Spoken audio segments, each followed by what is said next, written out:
Assalamualaikum warahmatullahi wabarakatuh. Alhamdulillahi rabbil alamin. Allahumma salli ala Sayyidina Muhammad wa ala alihi wa sahbihi ajma'in. Subhanaka la ilma lana illa ma 'allamtana innaka antal alimul hakim. Rabbi shrah li sadri wa yassir li amri wahlul 'uqdatam min lisani yafqahu qawli, amma ba'd. Yang dihormati Tuan Imam, Tuan Bilal, jawatan kuasa masjid, sidang jemaah muslimin muslimat, moga-moga kita dirahmati Allah Subhanahu wa taala. Pagi ini bicara kita sambung lagi sikit bagaimana hukum hakam dalam Islam dalam konteks hubungan kita berinteraksi sesama muslim dengan masyarakat bukan muslim. Jadi asas yang pentingnya adalah supaya kita hidup dengan aman, hidup dengan baik, hidup dengan harmoni, walaupun berbeza dari sudut agama. Jadi kerana itulah Nabi sallallahu alaihi wasallam, kalau tengok dalam sirah nabinya tu, kata sebahagian ulama, kenapa Nabi sallallahu alaihi wasallam membenarkan para sahabat berhijrah. Kenapa Nabi sallallahu alaihi wasallam membenarkan para sahabat hijrah? Iaitu hijrah yang mula-mula ke Habsyah dulu kan. Hijrah ke Habsyah. Jadinya Nabi tidak membenarkan para sahabat melawan. Nabi tidak membenarkan para sahabat mempertahankan diri. Rasanya tak ada kot Nabi suruh kan tahankan diri. Nabi tak benarkan mengangkat senjata. Ya, cuma Nabi suruh sabar.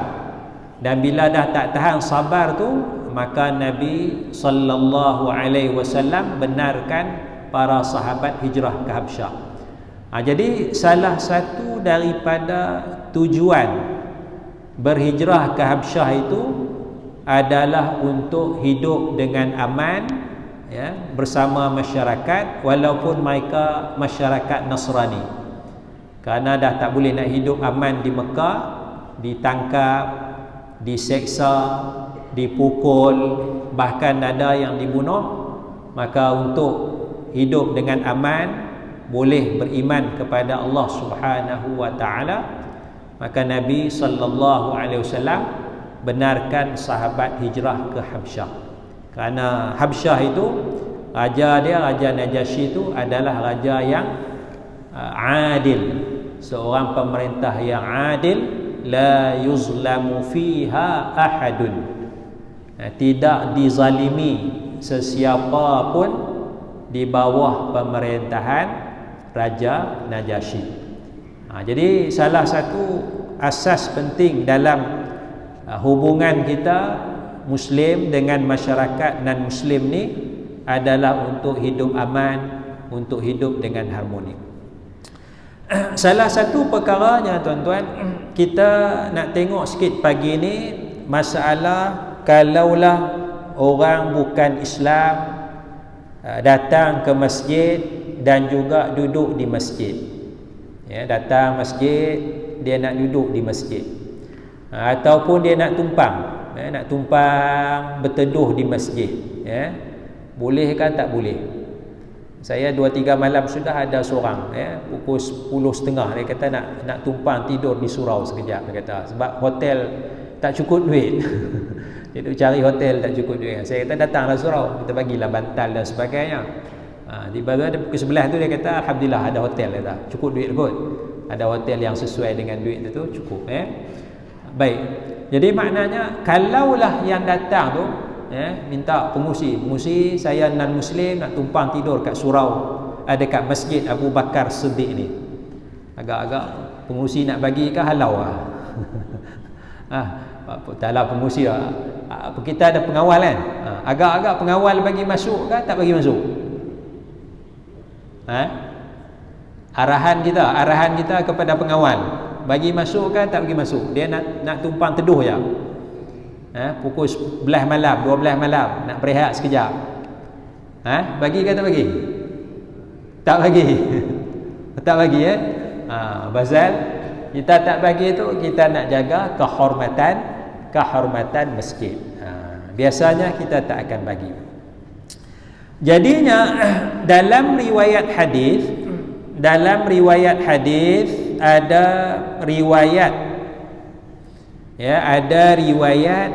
bagaimana riwayat menjelaskan bahawa rombongan Nasrani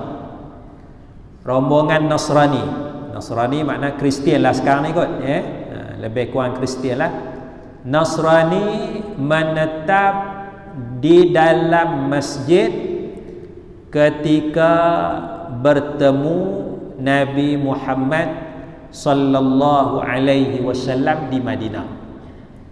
Mana bukan seorang lah, rombongan ni mungkin 4-5 orang, mereka duduk menetap di dalam masjid ketika bertemu Nabi Muhammad sallallahu alaihi wasallam di Madinah. Tak tahulah masjid Nabi ni bentuk dia macam mana dulu ni. Tak ada kot masjid Nabi ni petak semayang tu lah kot. Kan ada lah beranda, tapi juga tak ada lah kita nak ada bilik mesyuarat kan, apa lagi tak ada kot zaman Nabi kan. Maknanya satu petak semayang tu, tepi-tepi tu sikit habis, tak ada lah. Jadi dia berada di masjid Nabi. Kan.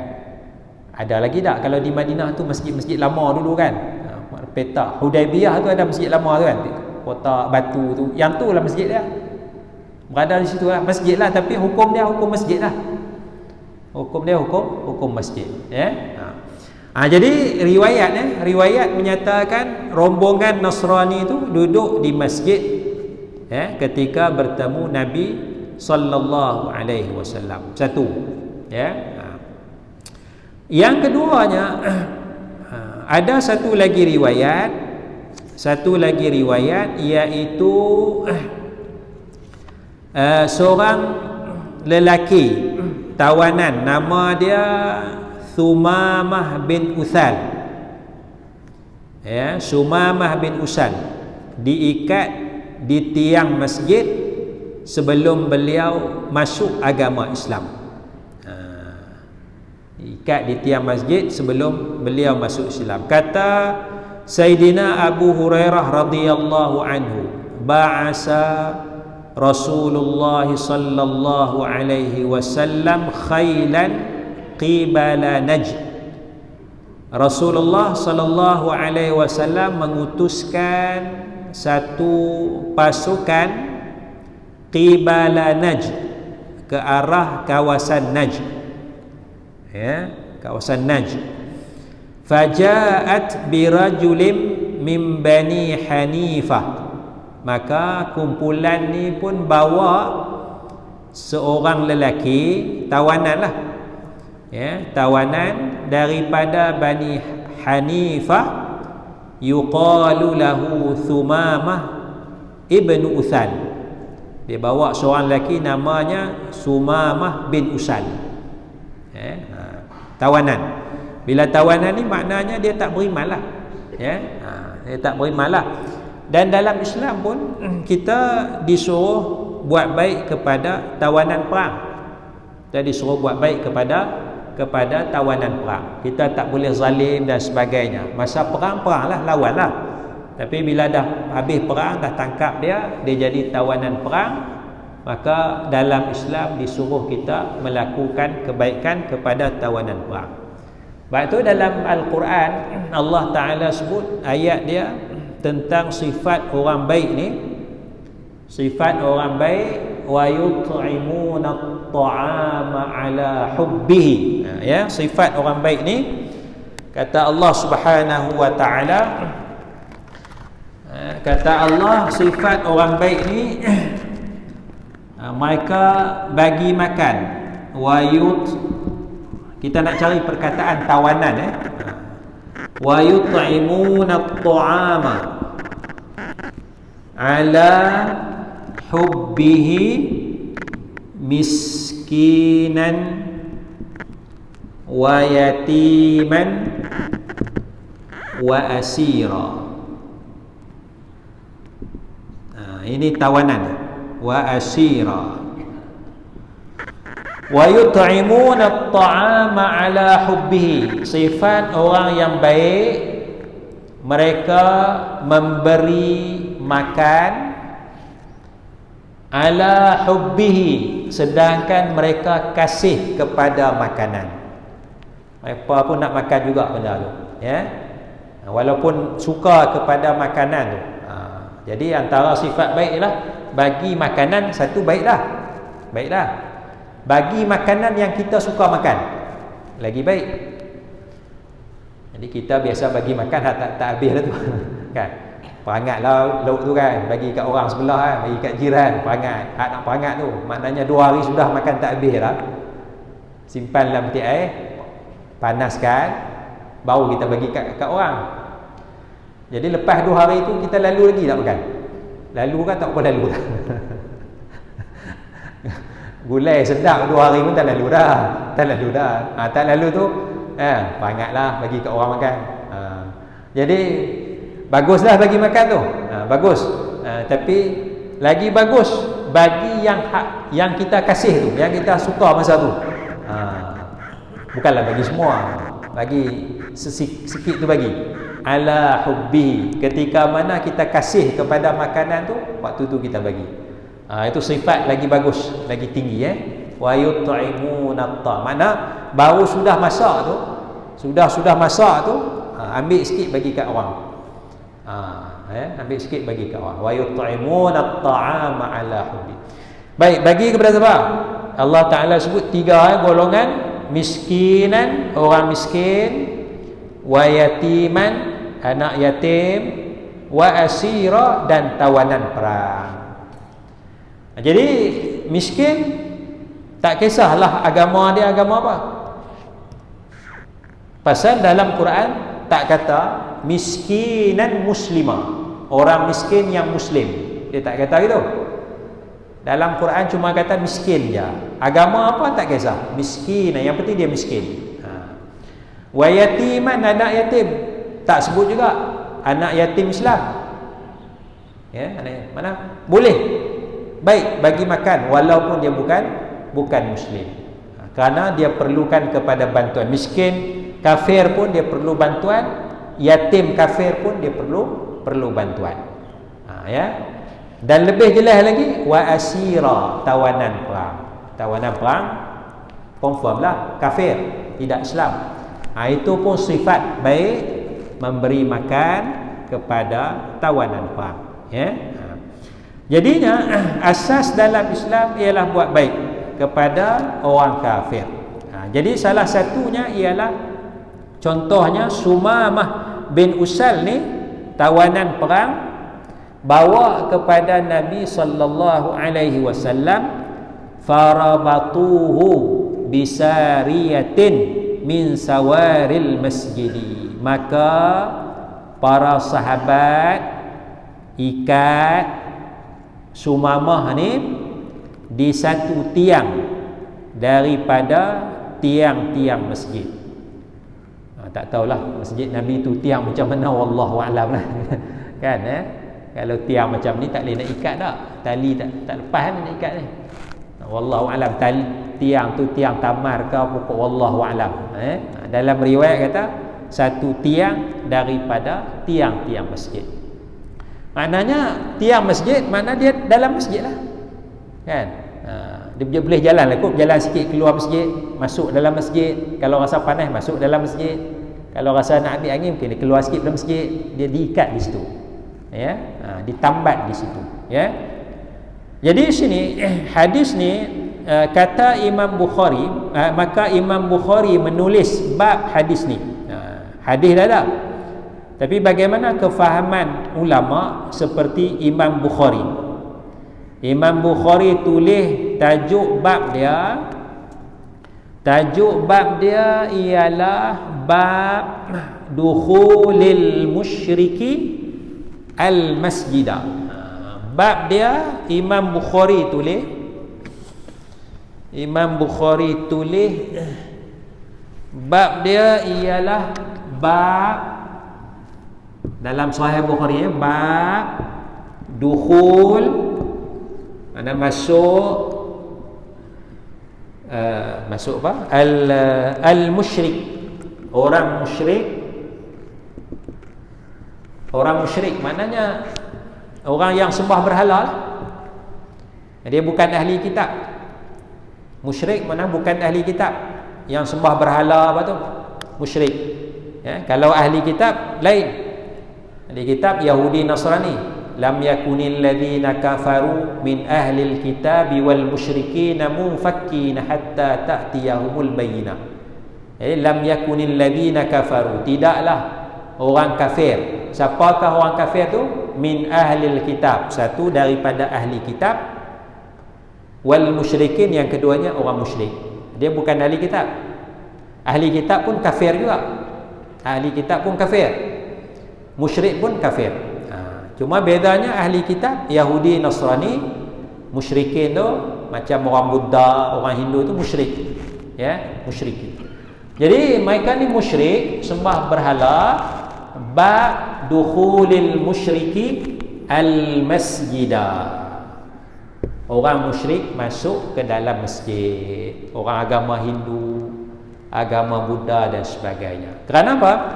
Kerana dalam riwayatnya menurut Imam Ibn Hajar Al-Asqalani, Sumamah ni bukanlah ahli kitab. Sumamah yang ditangkap ni bukan ahli kitab, maka dia musyrik. Itu pun ditampak di masjid. Maknanya dia berada di dalam masjid. Imam Bukhari letak dia masuk ke dalam masjid. Ya, itu dua. Yang pertama tadi rombongan, rombongan Nasrani berada dalam masjid Nabi. Yang keduanya orang musyrik Sumamah bin Usal ditangkap, diikat di dalam masjid. Begitu juga kata Utsman ibnu Abil As.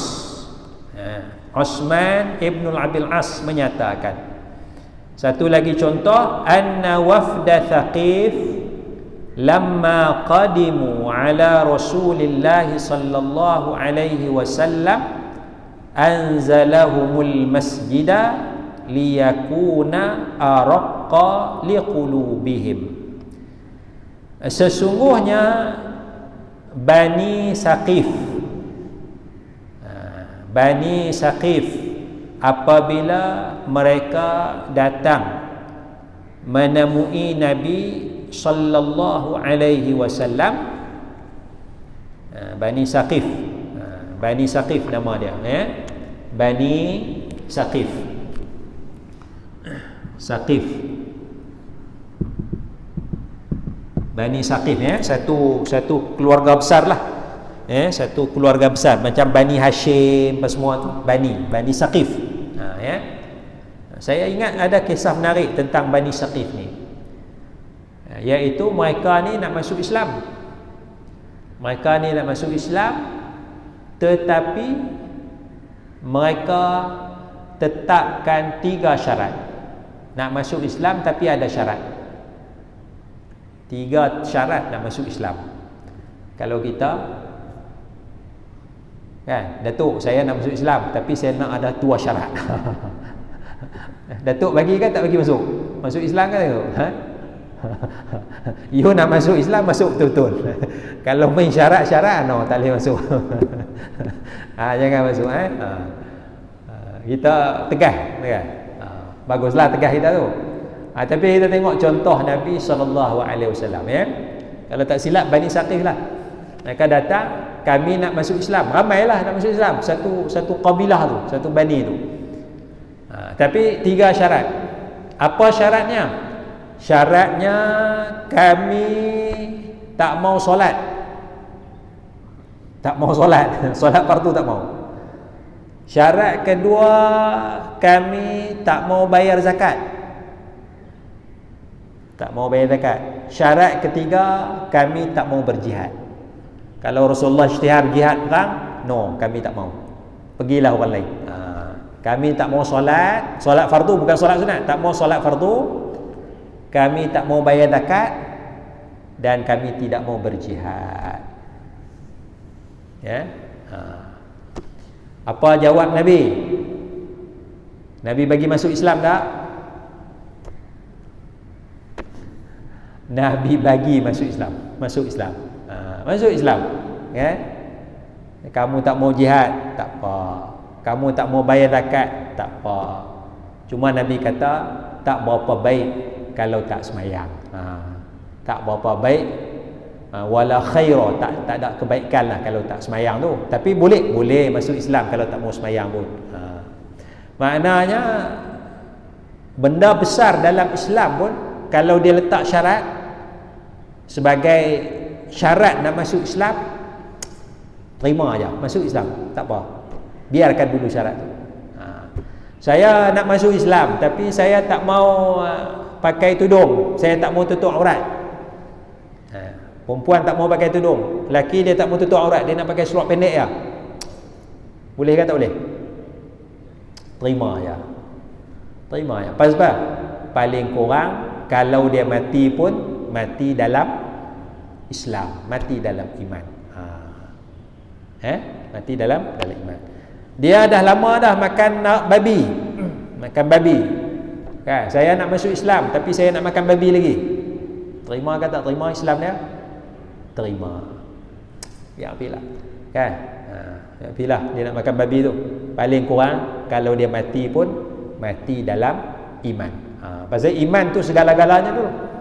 Iman tu segala-galanya. Kita deal kemudian lah makan babi tu, bagi pelajaran, didik dan sebagainya ya. Babi ni sebenarnya tuan-tuan tak haram.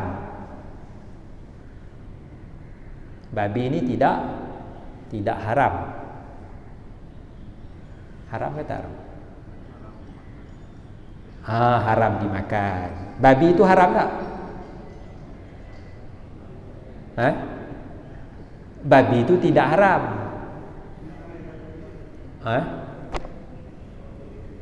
Babi itu tidak haram. Yang haram tu perbuatan kita. Perbuatan kita tu baru ada hukum. Anjing haram ke tak haram?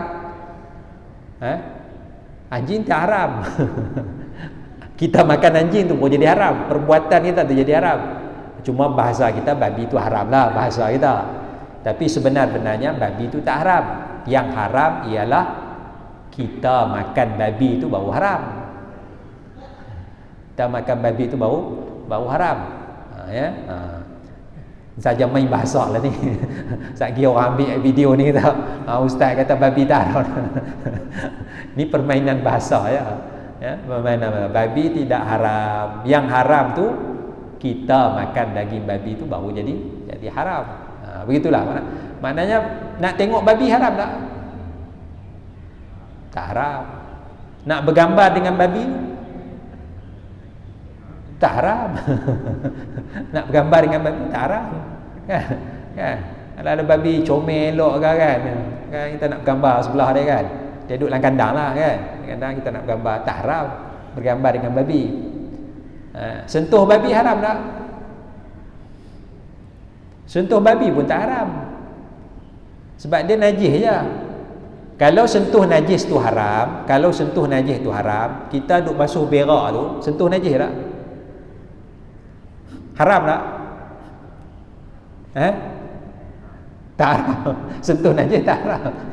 Sentuh najis tak haram. Kan? Jadi kalau sentuh babi tu, maknanya najis lah. Bersihkan lah. Kan? Sama sertukan lah benda tu kan. Tapi kalau tak ada kerja nak pergi sentuh tu nak buat apa? Tak ada kerja tu menyusahkan kita kan.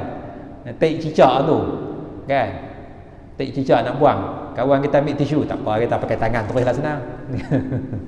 Tisu ada, tapi tak mau. Tisu ada, tak payah ambil tangan terus tak pergi basuh. Kan? Tak haram. Tapi satu kerja pula dah nak basuh tu kan. Nak basuh tu lah kata kuat sangat bau tu, buah sabun banyak pelambat nak hilang. Kan? Baik. Jadi Bani Saqif ni balik masalah Bani Saqif letak syarat. Letak syarat nak masuk Islam. Jadi kalau ada orang nak masuk Islam, dia letak syarat ikut suka dia lah. Kita bagi dia masuk Islam, bagi dia beriman dulu Jadi Bani Thaqif bila sampai kepada Nabi, anzalahumul masjid. Nabi letakkan mereka di masjid, duduk di masjid, liyakuna araqqa liqulubihim, supaya duduk di masjid tu menjadi lunak bagi hati mereka. Lunak bagi hati mereka. Duk tengok Nabi semayang, para sahabat semayang, mendengar bacaan Al-Quran dan sebagainya, supaya hati mereka jadi lembut. Nabi nak taklif, lembutkan hati mereka supaya mereka mudah menerima hidayah daripada Allah Subhanahu wa taala. Jadi daripada 3 riwayat tadi. Satu riwayat kumpulan Nasrani datang duduk di masjid. Riwayat yang kedua, Sumamah bin Usal, tawanan perang, diikat di tiang masjid. Riwayat yang ketiga, Bani Saqif, sampai jumpa Nabi, Nabi letakkan mereka di masjid, nak lembutkan hati mereka. Maka daripada 3 riwayat ini menunjukkan bahawa tidak salah kalaulah non-Muslim hadir ke masjid dan juga surau. Dia nak datang ke masjid dan juga surau, tak ada masalah. Cuma kadang-kadang setengah masjid tu dia letak signboard kan, signboard tutup aurat dan sebagainya. Awak ni tak tutup aurat ni, dia non-Muslim. Bila dia non-Muslim, dia tak terikat lagi dengan hukum tu. Kalau dia datang masjid pakai seluar pendek, raikanlah, tak ada masalah kan, raikanlah. Dia pakai tak tutup aurat, raikanlah keadaan dia tu kan. Cuma mungkinlah kita kata masjid yang besar-besar tu mungkin dia sediakan pakaian, masjid negara, masjid putera tu tak apa juga, boleh juga. Tapi kalau dalam masjid kita ni kita tak sediakan pakaian, dia datang nak tengok masjid ataupun nak jumpa dengan tu imam, nak tanya pasal agama Islam kan, mana kita bawa masuk dalam masjid lah. Mungkin dalam ni tak perlulah, tak ada keperluan lah masuk dalam ni dalam kawasan semayang kita ni, kita kata kawasan suci ni, semayang. Tapi takat luar-luar tu, duduk tepi sana nak sembang pasal agama Islam, ataupun dia nak minta bantuan, ataupun dia nak dengar syarahan agama. Kita panggil seorang pendakwah perbandingan agama Islam Kristian, dia pun datang nak dengar juga, kita sediakanlah tempat untuk dia. Moga-moga bila dia dengar ceramah perbandingan agama Islam Kristian tu, dia Kristian, terdetik hati dia untuk menerima agama Islam. Kerana Rasulullah, sahabat sebut liyakuna araqqa liqulubihim, Nabi letakkan mereka tu di masjid supaya lembut hati mereka tu Begitu juga kalau ada keperluan, maknanya katalah berlaku banjir, rumah tenggelam, masjid tempat tinggi tak tenggelam, masjid tempat tinggi tak tenggelam, rumah tenggelam habis. Jadi datang nak berehat, nak terima bantuan, nak duduk di masjid, boleh tak kita letakkan mereka di masjid? Boleh kan, tersediakan kawasan, sediakan kawasan. Non-Muslim rehat kawasan ni dalam masjid, Adanya mungkin Islam duduk kat sini lah tepi-tepi tu, non-Muslim duduk tepi-tepi tu sana sikit, walaupun dia pakai seluar pendek dan sebagainya, kerana ketika itu darurat. Itu darurat 2 hari 3 hari kan dia terpaksa duduklah. Kita jamulah makan dan sebagainya, jamu makan dan sebagainya, kerana ketika itu ad-darurat, darurat. Maknanya dia perlukan bantuan dan sebagainya. Itu antara akhlak dalam Islam, prinsip dalam Islam, ya. Tak wajarlah kita nak halau dia. Jadi balik kepada persoalan awal tadi. Kalau dia datang tengah malam, ya, dia nak berehat sekejap, bukan nak jadikan masjid ni sebagai rumah dia, tidaklah. Dia datang nak berehat sekejap, kan? Tak ada tempat lain dah, kan? Tengah malam nak tidur, apa tempat lain, apa nyamuk lah, apa-apa tak selamat, dia nak duduk beri beranda sekejap, kan? Beranda masjid tu, ya. Agak-agak boleh tak kita bagi? Boleh tak? Boleh, ya. Maknanya kita boleh bagi tahu pengawal kalau ada nak masuk, silakan, boleh berehat sekejap. Tapi bukan jadikan sebagai rumah, tidak, kan? Bagi bantuan sementara kepada dia untuk berehat, kerana itu asas dalam agama Islam, menolong tanpa mengira dari sudut perbezaan agama. Sama juga kalau orang Islam datang nak duduk masjid ni, nak buat rumah dia, letak beg, gantung baju, kita bagi tak? Kita tak bagi. Tapi sekadar nak berehat, nak baring sekejap, ya, ataupun nak singgah hujan, tengah malam hujan, kan, masuk dalam ni nak berehat, teduh, kan, tak ada masalah. Itu asas dalam agama Islam. Maknanya kita kena fleksibel, kita kena meraihkan manusia itu, ya, manusia itu. Sebab itu kita lihat dalam hadis bagaimana seorang lelaki kencing dalam masjid. Dia kencing dalam masjid, ya. Rasulullah marah tak? Rasulullah tak marah. Rasulullah tengking tak? Rasulullah tak tengking. Rasulullah halau tak? Rasulullah tak halau. Rasulullah biarkan dia kencing. Lepas habis kencing, Rasulullah suruh sahabat ambil air, ambil air, suruh bersihkan tempat dia kencing tu. Dan Rasulullah panggil lelaki tu, inna hadhil masajidi la yasluhu fiha, ya, sesungguhnya masjid-masjid ni tidak patut, tidak sesuai sedikit pun daripada najis kotoran manusia. Bukan cara dia, ya, nak kencing dan sebagainya. Tapi Rasulullah cakap dengan sopan, dengan baik. Sebab apa? Salah satunya Rasulullah menjaga hati manusia, nak didik manusia tu, nak dekatkan manusia kepada Allah Subhanahu wa taala, bukan nak jauhkan manusia daripada Allah Subhanahu wa taala. Kencing dalam masjid pun Rasulullah lembut. Kadang-kadang kita dulu masa PKP tu dia tak pakai mask, halau balik.